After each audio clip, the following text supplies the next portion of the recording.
seeing the good around us.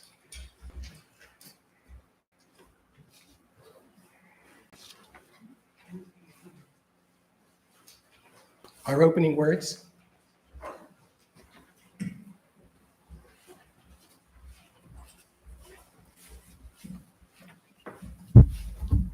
Thank you, Harvey. Hello, everyone. If I have not met you already, I'm Rabbi David Jaffe, and it is so wonderful and joyous to be here today. And I'll very, very briefly talk about what that means that I'm a rabbi, and then I will give our opening words with the shofar, or maybe lack thereof with the words. But I was ordained as a rabbi a year ago and 1 week, so it's quite fresh, 1 week and a year ago. And becoming a rabbi is a 5-year journey. It takes 5 years at HUCJIR, which is the school that I went to in Cincinnati. And we live in Israel our first year, and then we spend 4 years in the States, and we work in separate communities. I worked in the Upper Peninsula in Michigan, in West Virginia, in Ohio, and in Kentucky. And it's all about essentially being a teacher. Rabbi means my teacher. In Hebrew, it's Rav, R-A-V, Rav. And it's all about helping other people along in their journey, wherever that journey may take them. And I would like to share something that's very special to me and also to many people in the Jewish tradition, and that is the shofar. And this one in particular is from Jerusalem. And while it is quite beautiful, I like to think that the beauty is the sound that it makes. And I'm going to need your all's help on this, because we'll go through 3 traditional shofar calls, which is what we call them when we blow the shofar for a commemorative purpose. And the 3 are tekiah. Can everybody say tekiah? Tekiah. Good. Shavarim. Excellent. Teruah. Awesome. So I'll tell you when to say which one, and after you say it, I will blow the shofar, and before that, I will say a prayer for hearing the shofar. In Judaism, we are not commanded to blow the shofar. We're commanded to hear the shofar, which is why I like to think that the beauty of this is hearing it, as opposed to looking at it, or even me being the one who's getting ready to blow it. The prayer goes like this: Baruch atah Adonai Eloheinu melech haolam, asher kiddushanu b'mitzvotav v'tzivanu lishmoa kol shofar. Blessed are you, Adonai, our God, who commanded us with mitzvot and commanded us to listen to the sound of the shofar. If you all can say tekiah really loud, say it really loud. Tekiah. Tekiah.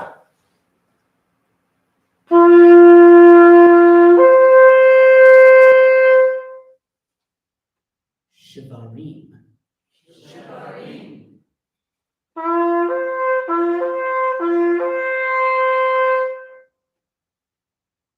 Teruah.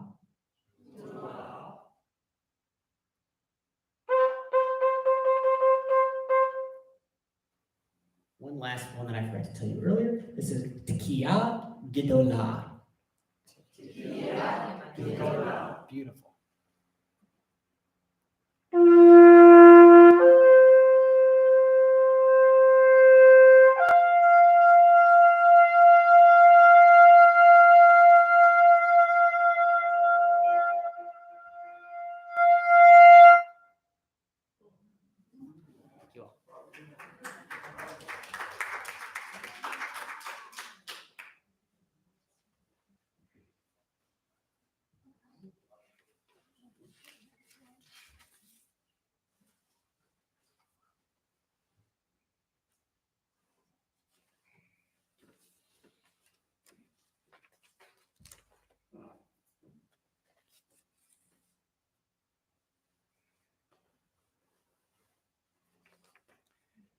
Join me in the chalice lighting in your order of service.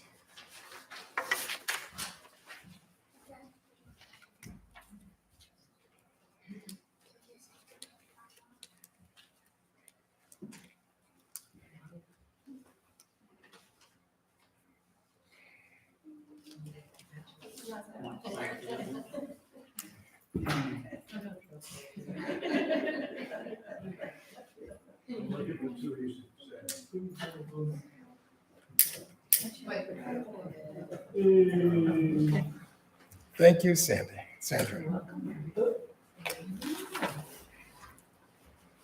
Flame of fire, spark of the universe, that warmed our ancestral spark, agent of life and death, symbol of truth and freedom. We strive to understand ourselves and our earthly home.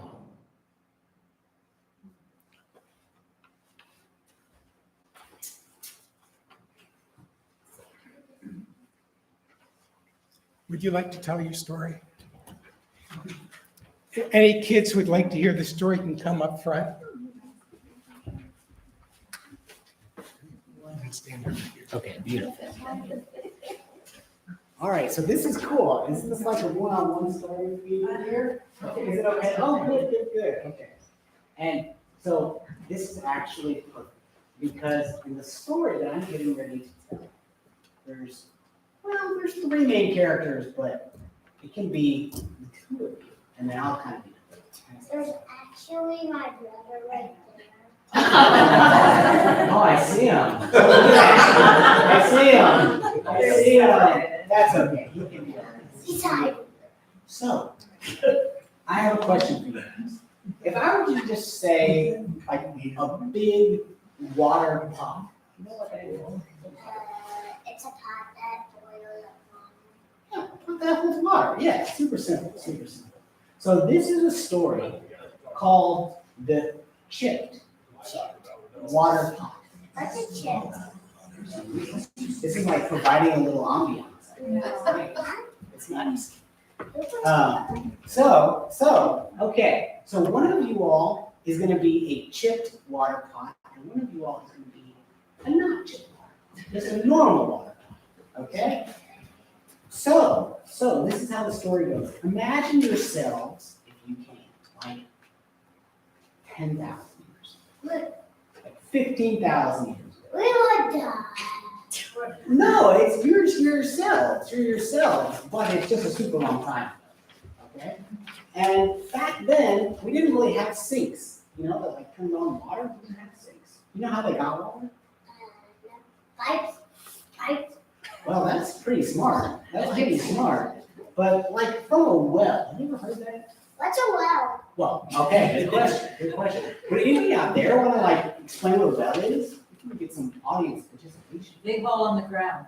Big hole in the ground. It has water in it. A big hole in the ground that has water in it. Okay? Salt water? Well, no, it's water that you can drink, but you do have to boil it and clean it and all that stuff, but we're not going there, okay? But a big hole in the ground with water. Okay, now, this is where you two come into play, right? Because Also, some water you can't drink. yeah, you can drink it eventually, but not right away, I would think. But I really don't know about that. I'm not like a water specialist. You have to salt out and clean it. Yeah, probably. So you guys are the two pots because if we want to get water, that big hole in the ground is not in our house, right? No. We have to like walk Well, it there. was in our house. Well, then there'd be a big hole in your house. There'd be a big hole in your house. I mean, I guess it could be. What if it was all around here? I never thought about it. That changes my story. But we're gonna pretend like it's not. Okay? We're gonna pretend like it's not. Instead, So it's like outside. it's gonna be outside, and it's gonna be like a far way away. So Okay? that mountains. Not that far. Not in the mountains. But far enough to where I can walk there every single day. Okay? Snow mountains? No, that's too Okay, cold. no. That's too cold. Okay, no. No, that's too hot. In the middle. Okay? So North Carolina. yeah, North Carolina. On your driveway. We don't have a driveway. There's no cars. 15,000 years. So here's what happens. You did have a driveway in your Here's what car. happens, though. Here's what happens, okay? I carry both of you guys on my back like this. Like I got a giant stick, and I got two water pots hanging. Giant Right? stick. Yeah. So I can carry both pots without having to carry them. They're going to be really heavy. They're going to be full of water. And I go every single day, I walk to this well.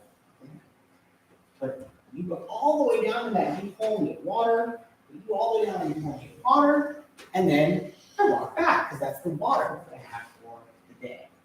Now, what happens to the pot that's got a chip in it? It explodes. Not exactly, but close. You know what happens? There's a big You drink it? chip in the pot of water, and I carry it back to my house. You drink it? How about some help from the audience? It leaks. It leaks, yeah, it leaks.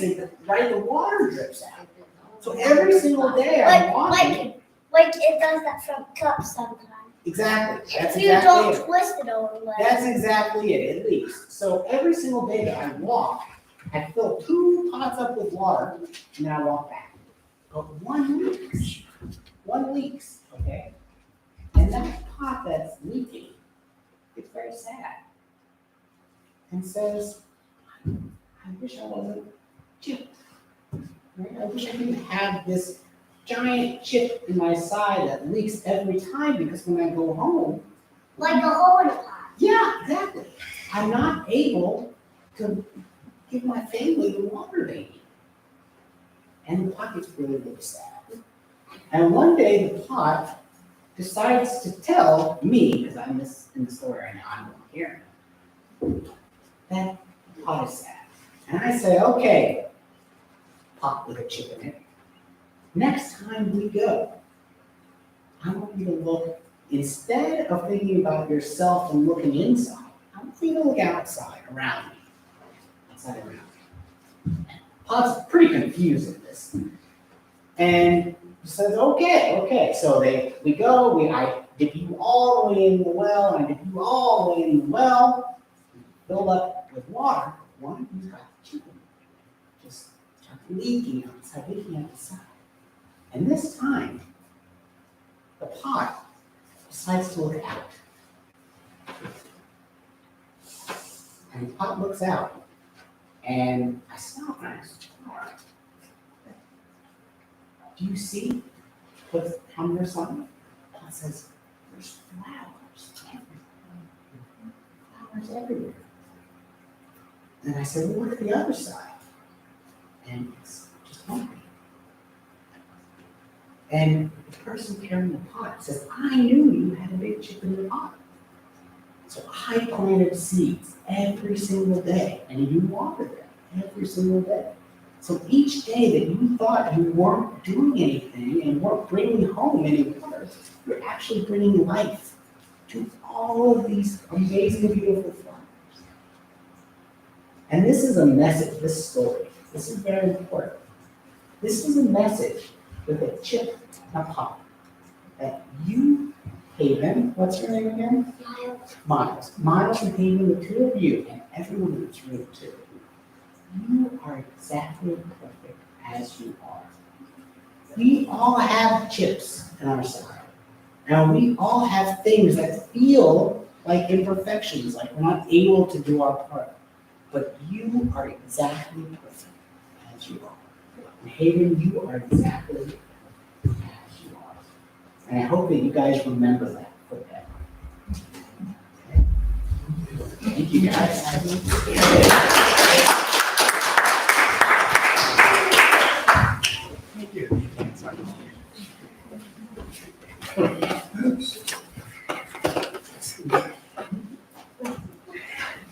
Get out of here. All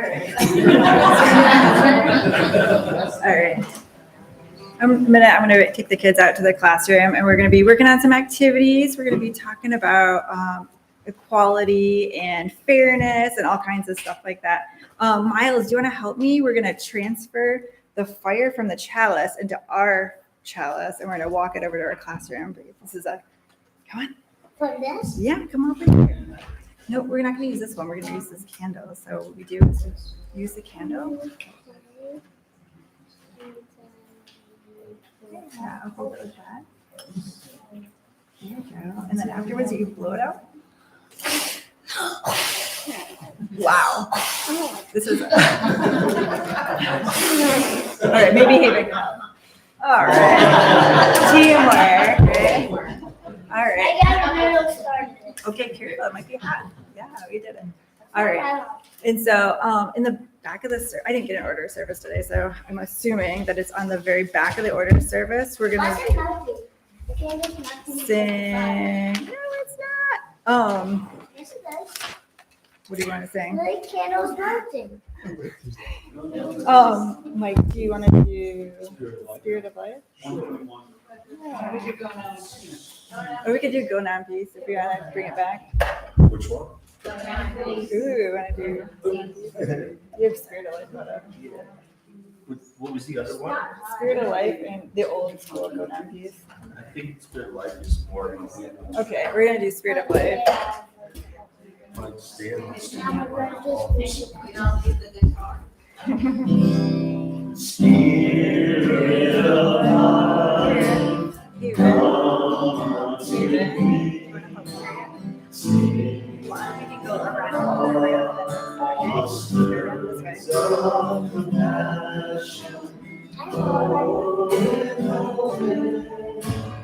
rising the sea,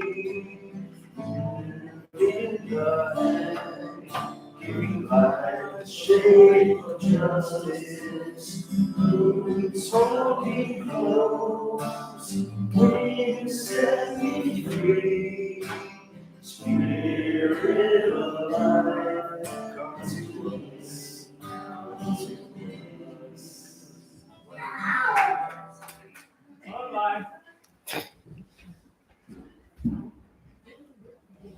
Mike, do you do centering music now?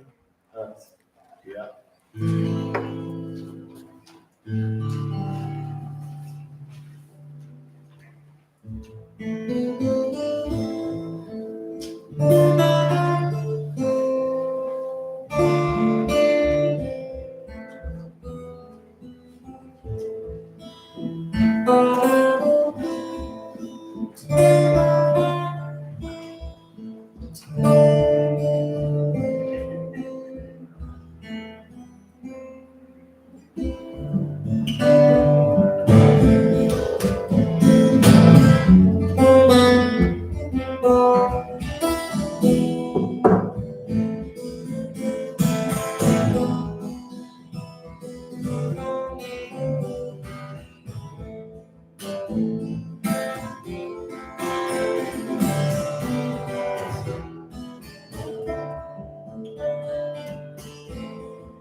Thank you, Mike.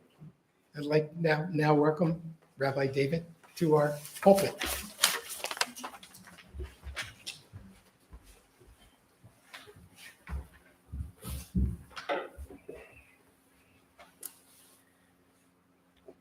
First off, I just want to say how blessed I am to be here with you all today.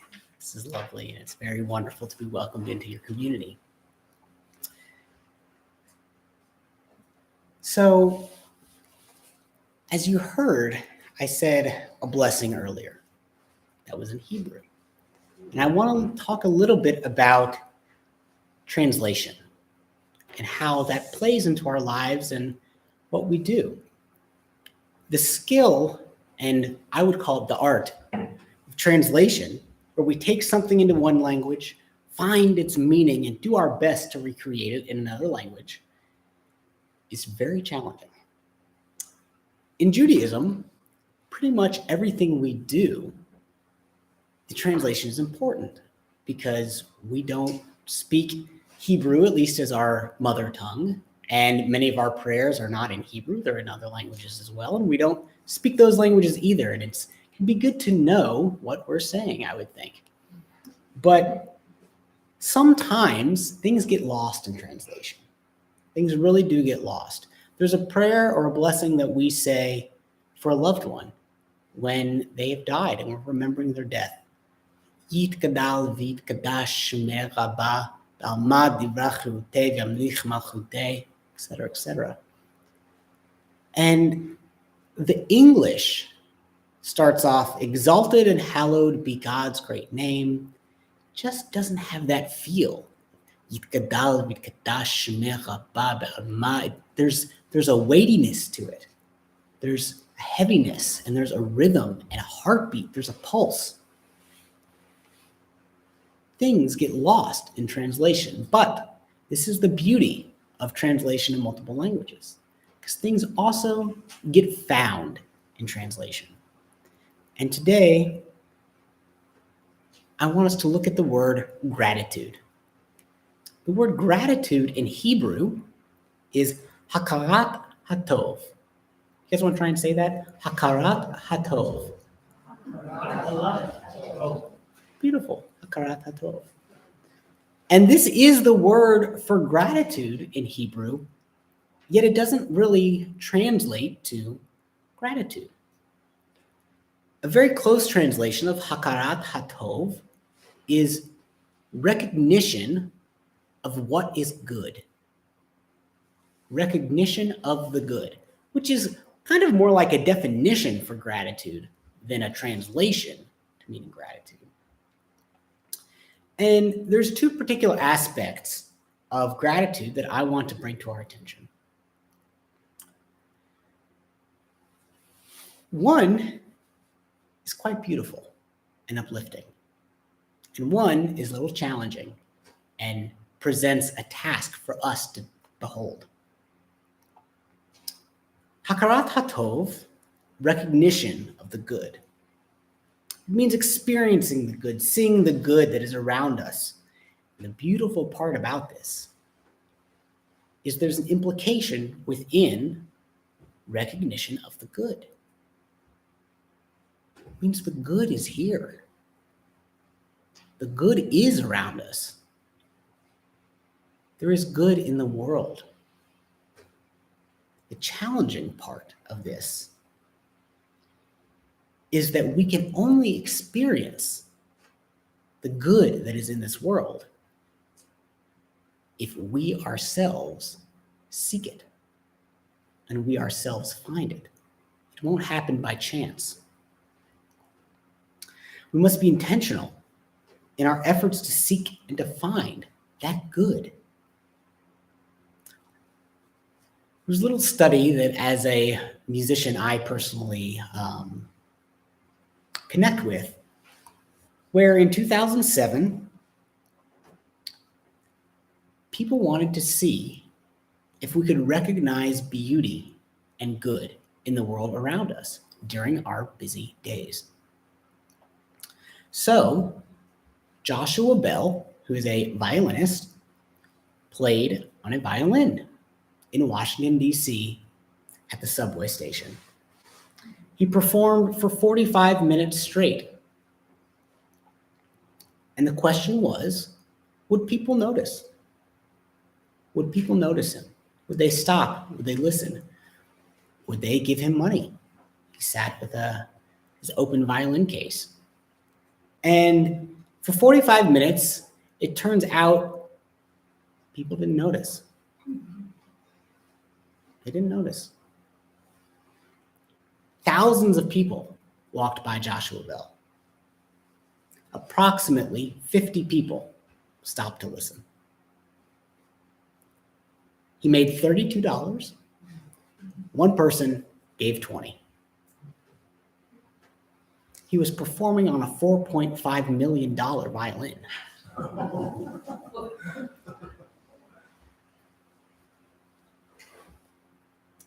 Hakarat Hatov, recognition of the good, has the truth that there is good in this world. Yet it also puts a bit of a burden on us to recognize it. Someone cannot bring it to us. We need to go out and find it. So how do we do that? Rabbi Nachman of Breslov, around 1700s, was one of the founders of this idea that stories can really resonate a message. In modern day rabbinic times, that's something that was quite prominent thousands of years before, but he brought it kind of back to life. And what he said is quite simple. One needs to seek and find a little bit of good in the world. Yeah, that's simple, but that's not so easy. It's not so easy. The good news, though, is that once we start seeking good, once we start practicing that attempt to recognize the good around us, we'll find it more often. There's a phenomenon called the Bader-Meinhof effect, or frequency bias. Has anyone heard of this? Okay, a few nods, yeah. So what this is, the Bader-Meinhof phenomenon, is who's bought a new car? Like in their life? Yeah, when shopping for a car. This is a question, I don't know the answer to this, but when you bought that car, did you notice that you started to see it everywhere? Yes. Yeah? Yeah, okay. What about this one? So what about for anyone, has anyone in this room had a child? Okay, yes. So when you were pregnant, did you notice you started seeing pregnant people everywhere? It's been a while. Okay. So this is the Bader-Meinhof phenomenon at work.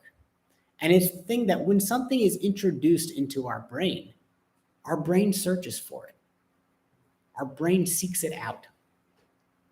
Now, this is a very, very powerful tool that we have at our disposal. Because when we know that gratitude is Hakarat Hatov, recognition of the good, if we start to train ourselves to seek the good, when we find it, we'll find it more often. We'll find it all the time, just like that new car that we see everywhere. We'll start to see good in everywhere, in everything, in every person, everything that we do. And it's my hope that as we go on our journey, that all we do is open our eyes just a little bit and seek the good that's around us. Because if we seek it, we will find it. Thank you.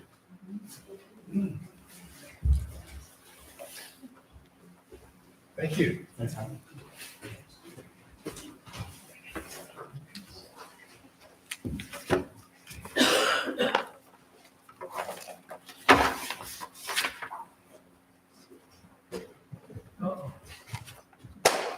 We take turns doing this. Other people are more proficient. Don't worry, Harvey. I thought you were gonna pick up the shofar.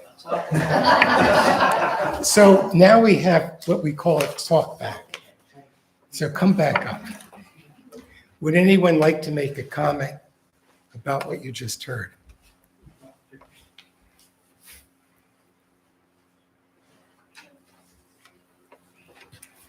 It's a lot harder to find good today than it used to be, in my assumption, observation.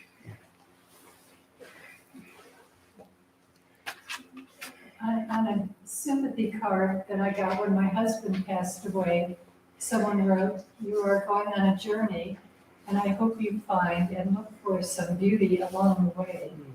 And at first, when I read that, I had to think about it, but anyway, it reflects what you've been saying. Really good thoughts. Are we live streaming? Yes, Okay. yes, you should come up. Thank you, Sue.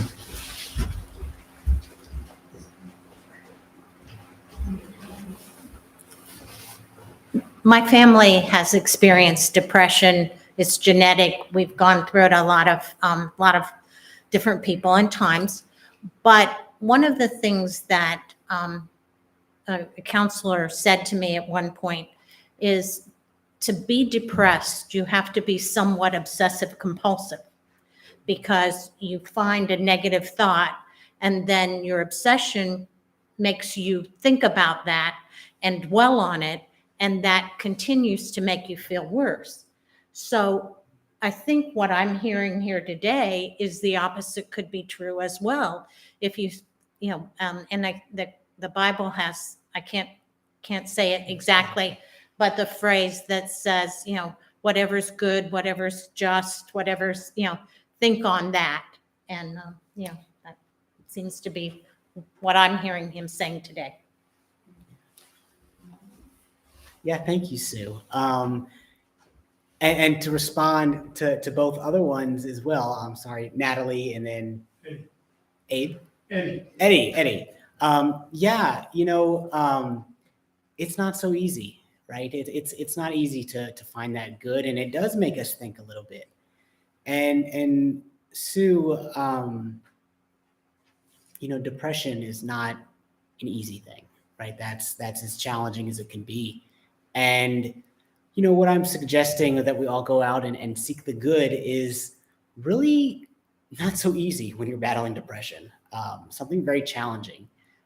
And for me, what's very comforting in that, with this idea of recognition of the good, is just knowing that there is good, even if we can't see it right now. There is good, and that's something that is comforting for me. And my hope is that as we do seek it, we will seek it more often. Yeah, thank you.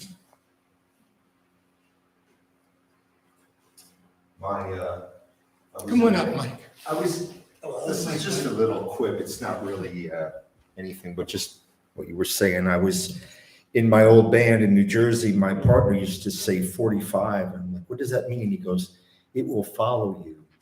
And now every time I see 45 on a speed limit or anything, I see it all the time. Yeah, I see 45. And I have no idea why he was harped on 45 still, but I see it now. Yeah. And he was right, it will follow you. Yeah, and that really is one thing that's quite beautiful, is that we tend to see what we're looking for. And if we try to look for something good, I think we'll find it. We'll find it. I just want to say, one of the reasons I come to this service is to remind me once a week to stop being negative, or at least for an hour to think of the positive. And so that it's very meaningful for me. I mean, at 3 o'clock, I always think, oh, but the minute I get here, I'm happy I came. So, and I thank you for that. Thank you. Thank you. And that really does bring me to, I'll kind of give a response to that that's a little outside of what I was talking about, but very similar. There's a concept in Judaism that's almost in every culture, where you've got like the angel on one shoulder, like the devil on another shoulder type of thing. In Judaism, it's called Yetzer Hara and Yetzer Tov, which means the evil inclination and your positive inclination. And it's this idea about, you know, positive and negative things. And the most interesting stories about this in the Jewish texts is that you would think that we would just want to be rid of the evil inclination, just get it out of the way, be done with it. But the several stories that, these are particularly in the Talmud, which is a group of texts from around the, let's say 700 to 900 years. I guess that would be 8th century to 10th century. What the rabbis of that time period believed is that the only reason we're human is because we have both positive and negative.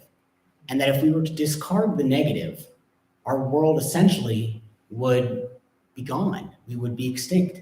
That it's the negative inclination, which is very poorly named, I think, if you look at it from that realm. The negative inclination is what keeps us alive and keeps us going. It provides motivation, determination to progress forward, instead of just being content with everything. So ultimately, I think that, it's a balance between the positives and negatives. I think if we're positive all the time, we might not be living in reality, which is kind of sad.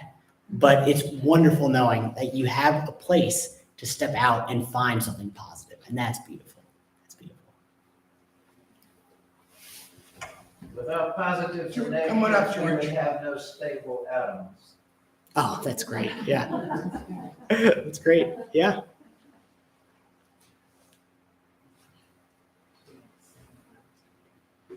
Thank you. Thank you, guys. I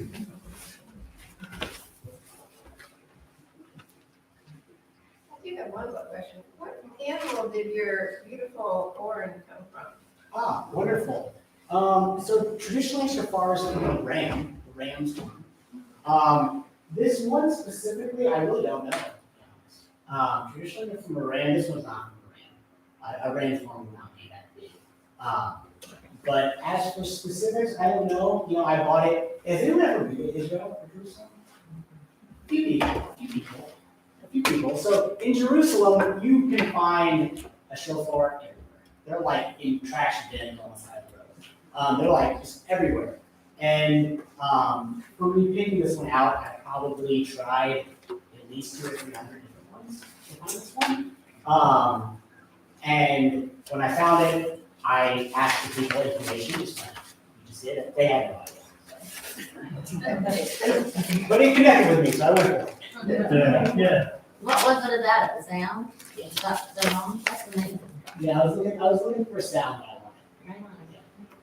Do they always come from a live animal, or are they, there are no artificially created? No, and usually they are coming from a living animal because it's just like fingernails. The horns is then when you cut them off, they go back. So ideally, you want it from a live animal, so they don't just keep going.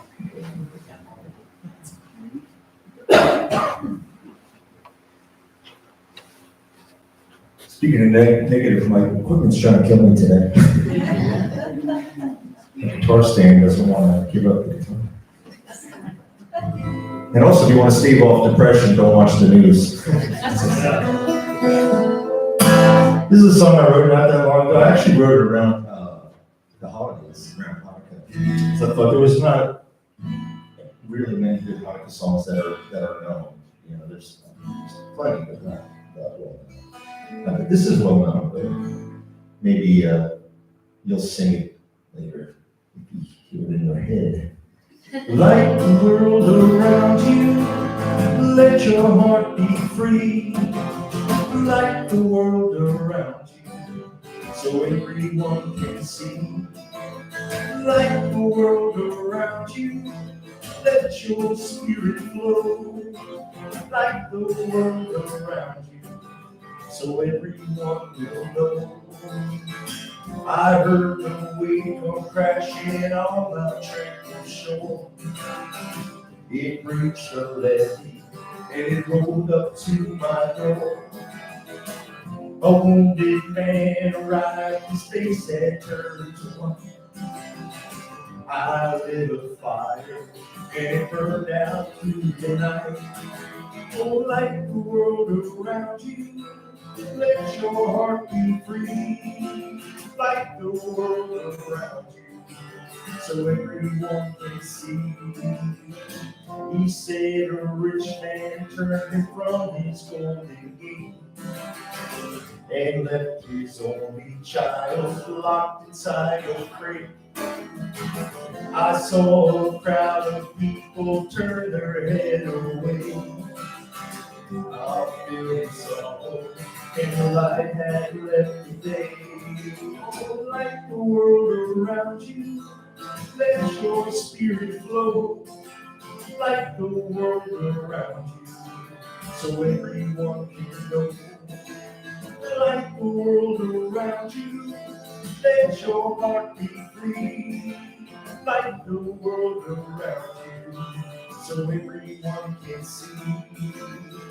I dreamed a better day in the never end.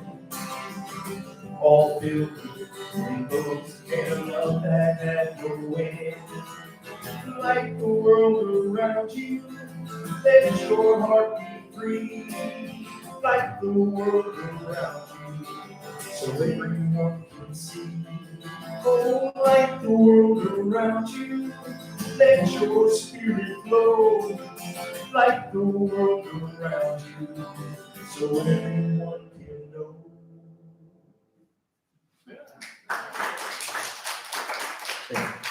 Thank you, Mike. And thank you, Rabbi David, for for helping us, for reminding us what we can see in the world. This fellowship is important to all of us. The contributions we make today allow us to sustain and grow our congregation and reach out into the community, both nearby and in the larger world. Your giving affirms our commitment to each other and to the community.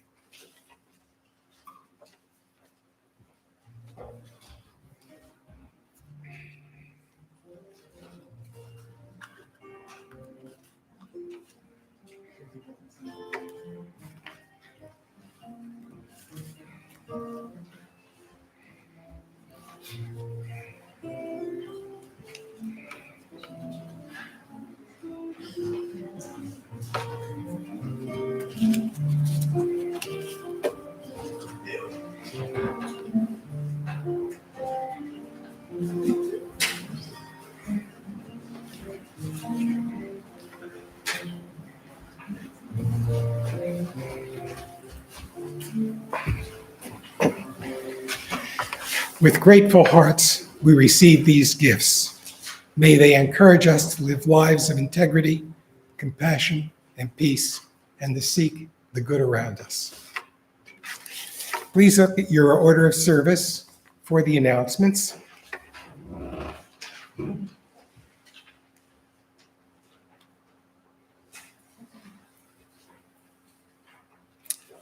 Are we going to have a restaurant after the service for those who want to come? Linda's not here. She usually organizes it. I guess not today. Nobody's contacted me that they want to go yet. Where do you want to go? Okay, we'll go. Italian? Italian? All right. We'll go to the Italian place. Joyful problem solving in action.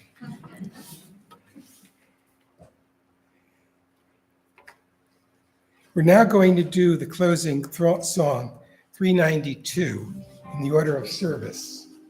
Now, you might have problems with the words. Could you read this? Maybe you guys are around. I don't know.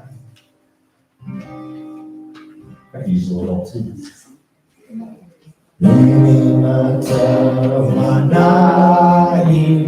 שבט אחים גם יחד. הנה מה טוב עיניים, שבט אחים גם יחד. הנה מה טוב, שבט אחים גם יחד. הנה מה טוב, שבט אחים גם יחד. הנה מה טוב ומנעים, שבט אחים גם יחד. הנה מה טוב, שבט אחים גם יחד. הנה מה טוב ומנעים, שבט אחים גם יחד. הנה מה טוב ומנעים, שבט אחים גם יחד. Beautiful. Beautiful. Closing words. So, before I give the closing little prayer, I would like to do one more thing with the shofar. And I would like to honor what Jim had said earlier about it being Memorial Day. So this is my part in honoring those that have fallen in the line of service.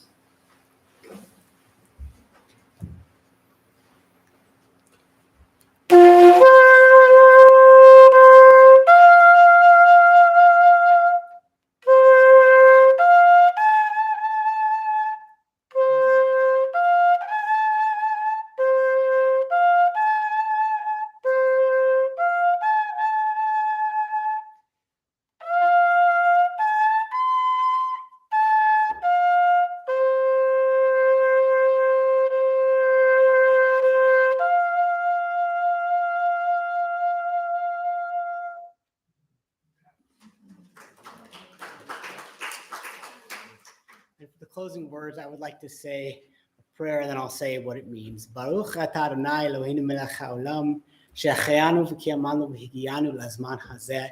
Blessed are you, our God, who has brought us to this day, who has kept us living, sustaining us to this specific moment in time. Thank you, guys.